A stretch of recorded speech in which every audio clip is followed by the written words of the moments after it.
Hello everyone, welcome to Edutap. I hope आप लोगों के जैव एग्जाम की प्रिपरेशंस काफ़ी ज़्यादा अच्छी चल रही होगी। तो हमेशा की तरह मैं यहाँ पर आपके लिए लेकर आई हूँ 50 डेज एंड 50 मार्क्स का सीरीज, जो हर दिन दोपहर के 12 बजे आपको प्रोवाइड किया जाता है फॉर RBWM कॉम्पोनेंट। अभी तक जिन लोगों ने भी हमारे यूट्यूब चैनल को सब्सक्राइब नहीं किया है, सबसे पहले हमारे यूट्यूब चैनल को सब्सक्राइब करें ताकि आपको टाइमली नोटिफिकेशंस मिलते रहे। मैं आपको बता दूं, अगर किन्हीं को भी हमारा पेड कोर्स अवेल करना है तो लिंक डिस्क्रिप्शन बॉक्स में है, जाएं और हमारे पेड कोर्स को अवेल करें। वहां पे आपको लाइव क्लासेस प्रोवाइड किए जाएंगे, कॉन्सेप्ट नोट्स होंगे, रिकॉर्डेड वीडियोस होंगे और आपको फुल लेंथ मॉक टेस्ट भी प्रोवाइड किया जाएगा। अच्छा खासा आपको डिस्काउंट मिलने वाला है, तो जाएं और जल्दी से हमारे पेड कोर्स को अवेल करें। तो चलिए, आज हम यहाँ पर एक इंपॉर्टेंट कॉन्सेप्ट के बारे में पढ़ने वाले हैं, यानी कि आज हम service standard for retail banking chapter में एक इंपॉर्टेंट कॉन्सेप्ट को देखेंगे, जिसे हम बोलते हैं BCSBI। ठीक है, तो चलिए इसको स्टार्ट करते हैं। तो BCSBI का फुल फॉर्म क्या है? तो आप देखेंगे the banking codes and standard board of India, इसका फुल फॉर्म है। अब ये किसके द्वारा एस्टैब्लिश किया गया है? तो आप देखेंगे ये कोलैबोरेटिव एफर्ट था। किसके किसके बीच का? RBI and banks. क्यों लाया गया था इसको? तो आप देखेंगे कि हमें अपने कस्टमर्स को फेयर ट्रीटमेंट देने के लिए, ट्रांसपेरेंसी मेंटेन करने के लिए इस कोड को यहाँ पर एस्टैब्लिश किया गया, सो दैट ये कोड हेल्प करे बैंक्स को मेंटेन करने में ट्रांसपेरेंसी विद द कस्टमर, जिससे इनकी जो सर्विस डिलीवरी हो काफी ज्यादा बेटर हो सके और कस्टमर के साथ इनका अच्छा रिलेशनशिप मेंटेन हो सके। तो इनके क्या क्या ऑब्जेक्टिव्स थे, तो आप यहाँ पर देख सकते हैं। पहला है आपका फेयर ट्रीटमेंट अपने कस्टमर्स को प्रोवाइड करना। दूसरा आप देखेंगे ये जो BCSBI है ना, ये एक इंडिपेंडेंट, आप देखेंगे इंडिपेंडेंटली ये वर्क करता था, यानी कि यहाँ पर इंटरफ्रेंस नहीं था आपके RBI और बैंक का। ये अपना खुद का रूल लगाती थी कि किस तरीके से हमको एक स्टैंडर्ड सेट करना है, किस तरीके से हमें अपने कस्टमर्स को फेयर ट्रीटमेंट देनी है। ठीक है, तो इनका मेन ऑब्जेक्टिव ये था। आप देखेंगे यहाँ पर एम्प्लॉय को ट्रेन किया जाता था कि किस तरीके से जो है आपका जो बैंकिंग कोड्स है उसको किस तरीके से एम्प्लॉय फॉलो करेगी, उसके लिए यहाँ पर उनकी प्रॉपर ट्रेनिंग होती थी। यहाँ पर एडवर्टीजमेंट किया जाता था, सोशल प्रोजेक्ट्स वगैरह जितने भी असाइनमेंट्स होते थे उसमें आप देखेंगे कि banking code and standard board of India काफी ज्यादा इन्वॉल्व होती थी, सो दैट यहाँ पर प्रॉपर तरीके से वो बता सके कि बैंक का क्या काम है और कस्टमर्स को यहाँ पर किस तरीके से उनको राइट को जानना है। यानी कि बैंक का यहाँ पर काम है फेयर ट्रीटमेंट देना अपने कस्टमर्स को।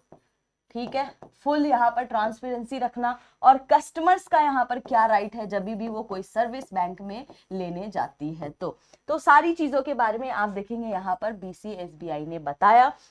यहाँ पर आप देखेंगे कि इन्होंने प्रॉपर जो है ट्रेनिंग और टीचिंग कोर्सेज भी प्रॉपर BCSBI ने यहाँ पर लॉन्च किया, ताकि यहाँ पर लोग जो है यहाँ पर जागरूक हो सके कि किस तरीके से हमको जब बैंक में कोई भी लोन लेने जा रहे हैं या कोई भी सर्विस ले रहे हैं तो हमको किस तरीके से अपना राइट पता होना चाहिए। तो कस्टमर्स के राइट के बारे में और प्लस बैंक किस तरीके से अपने कस्टमर्स के साथ डील करेगी, सारी चीजों के बारे में आप देखेंगे प्रॉपर यहाँ पर ट्रेनिंग प्रोवाइड की जा रही थी कस्टमर्स को और एम्प्लॉय को। यहाँ पर देखेंगे कि इन्होंने एक क्लोज टाई अप किया, किसके साथ? इंडियन बैंक एसोसिएशन के द्वारा। जब इनके साथ इन्होंने क्लोज टाई अप किया तो काफी ज्यादा और ये स्ट्रांग हो गया, क्योंकि यहाँ पर ज्यादा से ज्यादा बैंक्स के जो है नॉलेज में ये चीज आने लगी कि हमको यहाँ पर अपने कस्टमर्स को क्या करना है, फेयर तरीके से ट्रीट करना है, ट्रांसपेरेंसी मेंटेन करनी है। कोई भी प्रोसेसिंग चार्ज है, कोई भी हम यहाँ पर चार्जेस प्रोवाइड अगर ले रहे हैं अपने कस्टमर से, तो ईच एंड एवरीथिंग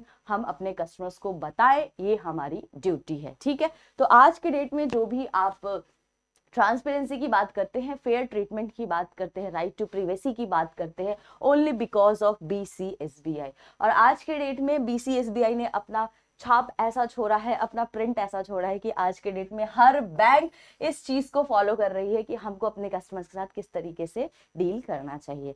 चलिए, तो आगे हम यहाँ पर देखेंगे कि BCSBI ने डेवलप किया 2 स्पेसिफिक कोड, किसके लिए? एड्रेस करने के लिए डिफरेंट टाइप्स ऑफ कस्टमर्स को। तो पहला था आपका code of banks commitment to customer. अब ये कितने लैंग्वेजेस में था? तो 10 रीजनल लैंग्वेज और प्लस हिंदी और इंग्लिश यहाँ पर अवेलेबल था इन लैंग्वेजेस में। दूसरा था आपका code code of banks commitment to micro and small enterprises. 11 languages में अवेलेबल थे और प्लस और Hindi language, Hindi and English language में भी ये अवेलेबल था। तो अब दोनों को एक एक करके समझते हैं कि code of banks commitment to the customers के क्या ऑब्जेक्टिव थे और code of banks commitment to MSE के क्या ऑब्जेक्टिव थे। तो पहला हम देखने वाले हैं कमिटमेंट टू कस्टमर। तो यहां पर क्या कमिटमेंट था कस्टमर से, तो उनको प्रमोट करना है, बैंक को good and fair banking practices जो हैं यहाँ पर प्रमोट करना है, अपने कस्टमर्स के साथ यहाँ पर ट्रांसपेरेंसी ज्यादा जो है मेंटेन करनी है, यहाँ पर आपको मार्केट फोर्सेस को इंक्रेज करना है कॉम्पिटिशन्स के थ्रू। अब यहाँ पर आप देखेंगे, जैसे एग्जाम्पल से इसको आप समझेंगे कि मान लीजिए कोई कस्टमर है आपसे लोन लेने आता है बैंक में, तो आप यहाँ पर बीइंग अ बैंक पर्सनल क्या करेंगे, A to Z चीजें बताएंगे, यानी कि कौन कौन से डॉक्यूमेंट लगने वाले हैं, क्या क्या जो है यहाँ पर चार्जेस आपको लगेंगे, इंटरेस्ट रेट कितना आप उनको चार्ज कर रहे हैं। इवन आप इनको बताएंगे कि आप जो डॉक्यूमेंट्स की वेरिफिकेशन करेंगे तो कौन कौन से डॉक्यूमेंट की वेरिफिकेशन होगी, क्या होगा अगर उनका अकाउंट एनपीए हो गया, सारी जानकारी आप यहाँ पर अपने कस्टमर्स को देंगे। कोई भी हिडन आप यहाँ पर जो है चार्जेस के बारे में हिडन बातें नहीं रखेंगे, यानी कि हर चीज उनको बतानी है। इसके अलावा आप इनको ये भी बताएंगे कि अगर आपको कोई कंप्लेन है, आप हमारे सर्विस से खुश नहीं है, तो कहाँ पे आपको कंप्लेन करना है, each and everything. As a bank personal आपकी ड्यूटी होती है कि आप अपने कस्टमर्स को हर चीज throughout the entire process आप उनको बताएं। इसके अलावा आप उनको ये भी बताएंगे कि वेदर उनका जो पर्सनल इंफॉर्मेशन है बिना उनके कंसेंट के किसी और थर्ड पार्टी को नहीं प्रोवाइड किया जाएगा। तो सारी चीजें यहाँ पर आप बताते हैं। इसके अलावा आप अपने कस्टमर्स को यहाँ पर अवेयर करते हैं रिगार्डिंग कि किस तरीके से वो अपने पर्सनल इंफॉर्मेशन को प्रोटेक्ट कर सकते हैं, किस तरीके से वो अपनी राइट को अंडरस्टैंड कर सकते हैं कि जब वो सर्विस बैंक में लेने जा रहे हैं तो उनका क्या क्या यहाँ पर राइट है। ठीक है, तो ये सारे ऑब्जेक्टिव्स थे कमिटमेंट टू द कस्टमर्स के। नाउ नेक्स्ट आपका आता है कमिटमेंट टू द एमएसई।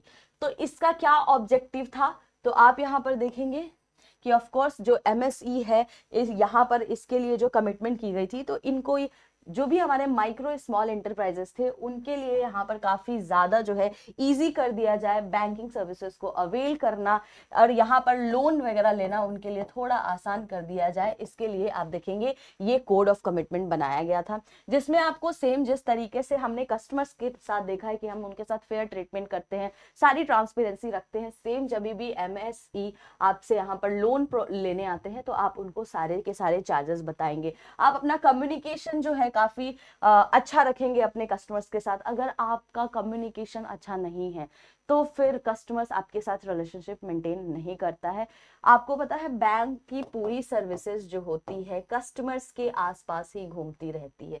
ठीक है, अगर कस्टमर है तो ही बैंक है, बैंक है तो कस्टमर्स को आपको यहाँ पर सर्व करना ही पड़ेगा, क्योंकि हमारे लिए कस्टमर क्या है, किंग है, और किंग को खुश रखना बैंक की जिम्मेदारी है। और खुश कैसे रखेंगे, जब उनका पूरा डेटा यहाँ पर अच्छी तरीके से आप बिना उनकी प्रिवेसी को मेंटेन करके रखेंगे, या उनका जो भी चार्जेस वगैरह है सारी चीजें उनको क्लियर तरीके से, जो भी फॉर्मेलिटीज है सब अगर आप बताएंगे। यहाँ पर आपको जो है क्विक रेस्पॉन्स करने की जरूरत है, टाइमली एंड क्विक रेस्पॉन्स। जब भी कोई कस्टमर, वेदर वो एमएसई है या कोई यहाँ पर आपका मान लीजिए जो कस्टमर है नॉर्मल कस्टमर है, तो उन दोनों को आप यहाँ पे क्या करेंगे, इजिली और क्विकली यहाँ पर रिस्पॉन्स देंगे। ठीक है, तो इस तरीके से आपको पता करना है कि कोड ऑफ कंडक्ट जो होता है कमिटमेंट टू द एमएससी किस तरीके का होता है, आपको ये चीजें पता होनी चाहिए।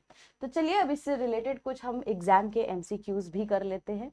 तो आप देखेंगे पहला क्वेश्चन है banking code and standard board of India is aimed at the following. तो आपके पास चार ऑप्शन है। पहला है promote good and fair banking practices by setting minimum standard to increase transparency in services. B है encourage market forces through competition to achieve higher operating standard.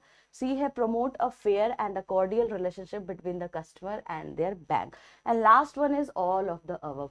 तो क्या होगा, मैंने आपको अभी जस्ट बताया है, इसका आंसर होगा ऑप्शन नंबर डी, यानी कि सारे के सारे आपके यहाँ पर करेक्ट आंसर है। नेक्स्ट क्वेश्चन है आपका, what is the main purpose of the code of banks commitment to the customer. पहला है टू इंक्रीज बैंक प्रॉफिट्स, दूसरा है to set minimum standards of the banking practices for dealing with the customer, तीसरा है to create new banking products, and last one is the to manage bank employ performance. तो main purpose यहाँ पर क्या है, commitment to the customer की बात की गई है। तो यहाँ पर मेरा आंसर क्या होगा, option number B is the correct answer over here, यानी कि हमको यहाँ पर एक मिनिमम स्टैंडर्ड सेट करना है। नेक्स्ट क्वेश्चन है आपके पास, what is the primary aim of forming BCSBI। अब क्या प्राइमरी एम क्या था, मैंने आपको स्टार्टिंग में बताया है कि उसका प्राइमरी एम क्या है, यानी कि आपके पास ऑप्शन है to provide loans to the small businesses, to develop and publish voluntarily codes and standard for the bank, to manage bank accounts for the customer and to invest in the stock market. बहुत ही easy सवाल पूछा है, इसका correct answer होगा option number B. Next question है आपके पास, which of the following is not an objective of the code of banks commitment to MSE brought out by the BCSBI in May 2008। तो आपके पास ऑप्शन ए है, providing a positive thrust to the MSE sector by ensuring easy access to efficient banking, promoting good and fair banking practices, encouraging market forces through competition and offering subsidized loan to all MSE। तो क्या होगा इसका correct answer, तो इसका correct answer होगा offering subsidised loan to all SMEs। Last है जो आपके लिए होमवर्क है, यानी कि कमेंट सेक्शंस में इस सवाल का जवाब आप लोगों को देना है, what is the full form of BCSBI, banking code and standard bank of India, banking code and standard board of India, basic customs and standard board of India, and basic codes and standard bank of India. तो क्या होगा इसका correct answer, आप सभी को comment sections में देना है। गाइस प्लीज एक्टिवली पार्टिसिपेट करें, एग्जाम बहुत पास आ चुका है और मुझे इस सवाल का जवाब आप लोगों से कमेंट सेक्शंस में चाहिए। आज के लिए इतना ही। अगर आप लोगों को कोर्स रिलेटेड जानकारी लेनी है, आप हमें कॉल कर सकते हैं, आप हमें मेल भी कर सकते हैं hello@edutab.co.in पे। इसी तरीके से एग्जाम की प्रिपरेशंस करते रहिए, मोटिवेटेड रहिए। मिलते हैं अब हम लोग नेक्स्ट वीडियो में।